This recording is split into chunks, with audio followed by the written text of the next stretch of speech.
రైతు నేత నిరాళ దీక్ష చేస్తున్నారు. దానికి మద్దతు తెలపడానికి వచ్చినటువంటి రైతు సంఘాలు, వివిధ సంఘాలు చెప్పినటువంటి నాయకులందరికీ కూడా పేరు పేరున నా యొక్క నమస్కారాలు.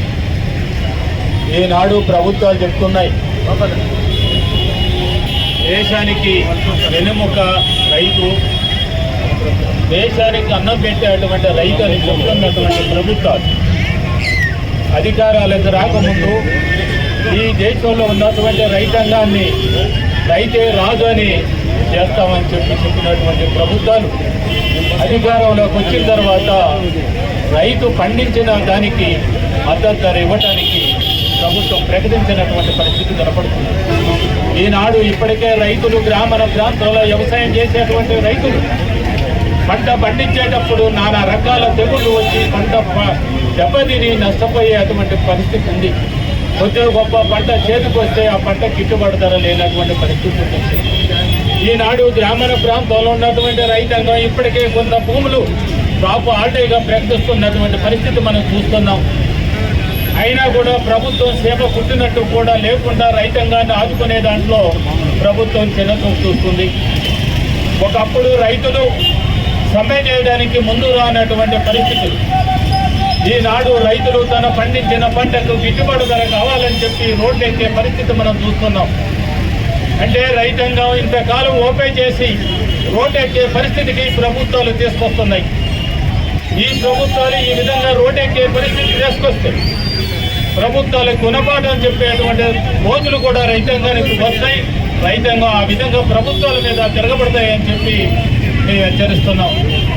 ఈనాడు రైతు పండిస్తే పంటకు మద్దతు ధర తెలపడానికి నీకు ఇంత ఈ విధంగా ఉందంటే ప్రభుత్వానికి మిగతా రంగాలన్నిటిని కూడా మిగతా పెట్టుబడి పెట్టే వాటన్నిటికి కూడా మీరు అన్ని విధాలుగా సహకరిస్తున్నటువంటి ప్రభుత్వం ఈనాడు ఎందుకు ఈ రైతాంగాన్ని ఆదుకోవట్లేదని చెప్పి మేము డిమాండ్ చేస్తున్నాం. ఈనాడు ఏ రకంగా తీసుకున్నా కూడా రైతు పండించినటువంటి పంటకి నువ్వు ఎక్కడైనా అమ్ముకోవచ్చు, ఏదేం చేసుకోవచ్చు, నీకు స్వేచ్ఛ ఉందని చెప్పి ఒక పక్క చెప్తుంది ప్రభుత్వం. అంటే దాని అర్థం ఏంటంటే ప్రభుత్వానికి సంబంధం లేదు, నీ పంట కొనకపోయినా నీ పంట ఏ విధంగా ఎక్కడ ఏం చేసుకున్నా మాకు సంబంధం లేదని చెప్పి ఈ ప్రభుత్వం నరేంద్ర మోడీ గారి ప్రభుత్వం ఆ విధంగా చూస్తుంది. ఈనాడు రైతులు తిరగబడి 13 నెలలు 3 చట్టాలకు వ్యతిరేకంగా ఢిల్లీలో దాదాపు 400 రోజుల దాకా సమ్మె చేశాయి. అయినా ప్రభుత్వం దాన్ని విరమించుకుంటానో వెనక్కి తీసుకుంటానో అని చెప్పినటువంటి ప్రభుత్వం ఈనాడు అదే బీజేపీ ప్రభుత్వం మళ్ళీ అధికారంలోకి వచ్చిన తర్వాత వాటిని ఎట్లా తొడిదారిలో మళ్ళీ తీసుకురావాలని చెప్పి చూస్తున్నాయి. అదే కాదు, రైతు వేరే ఏం కోరుకోట్ల, వాళ్ళకి కావాల్సింది మద్దతు ధర మాత్రమే. ఆ విధంగా మద్దతు ధర ఇచ్చినప్పుడు ప్రభుత్వం బాగా ఈ దేశ సంపదని తీసుకురావడానికి రైతాంగం అంతా తోడ్పడతారు. కాబట్టి రైతుల ఓపికని ప్రభుత్వం చిన్నచూపుగా చూడొద్దు. నిరుద్యోగులు ఒక సమస్య వస్తే ఆ నిరుద్యోగులందరూ కూడా ఒకే దమ్ము రోడ్డెక్కి ఈ ప్రభుత్వాలని నెగ్గదీసినటువంటి పరిస్థితులు ఉన్నాయి.